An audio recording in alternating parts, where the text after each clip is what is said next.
তো পশুপতিনাথ মন্দির দেখার পরে পশুপতিনাথ মন্দিরের পাশেই রয়েছে গুহেশ্বরী শক্তিপীঠ।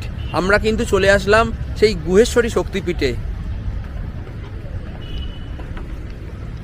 ওই দেখো কত বাঁদর, দেখো কত বাঁদর এখানে। তো কথিত আছে এইটা হচ্ছে আমাদের যে বিভিন্ন শিব তাণ্ডব দেখিয়েছিল পার্বতীকে নিয়ে, তার দেহের যে বিভিন্ন 51টা সতীপীঠ রয়েছে, সেই সতীপীঠগুলির মধ্যে এটাও একটা সতীপীঠ।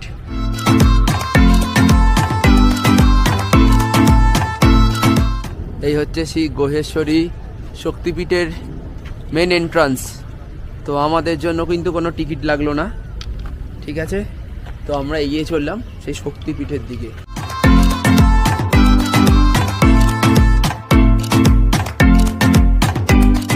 হচ্ছে মন্দির চত্বর, আর এখানে কিন্তু খুব সাবধান, ফোন আর বিভিন্ন ইলেকট্রনিক্স গ্যাজেট ক্যামেরা থেকে, কারণ এখানে কিন্তু প্রচুর বাঁদর ঘোরাঘুরি করছে। তো যে কোনো মুহূর্তে আপনাদের থেকে কিন্তু নিতে পারে।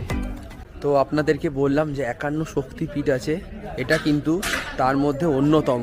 তো ভিতরে পুরোহিতজির সাথে কথা বললাম, কথা বলে জানতে পারলাম এখানে কিন্তু যে সতীর ব্যাক পোর্শন অর্থাৎ পিছন পোর্শনটা পড়েছে। আমাদের যেমন ইন্ডিয়ায় কামরূপ কামাখ্যায় দেবীর যোনি পড়েছিল অর্থাৎ ফ্রন্ট পোর্শন, এখানে কিন্তু ব্যাক পোর্শন অর্থাৎ পশ্চাৎ ভাগটা কিন্তু এখানে পড়েছে। তো এখানে প্রথমে পড়ে, তারপরে কিন্তু কামরূপ কামাখ্যায় পড়ে। তো এটা হচ্ছে অন্যতম উল্লেখযোগ্য শক্তিপীঠ, গুহেশ্বরী শক্তিপীঠ। তো তোমরা কিন্তু এইটা পশুপতিনাথ মন্দির দেখার পরে একদম 1 মিনিটের ডিস্টেন্সেই তোমাদের এইটা পড়বে।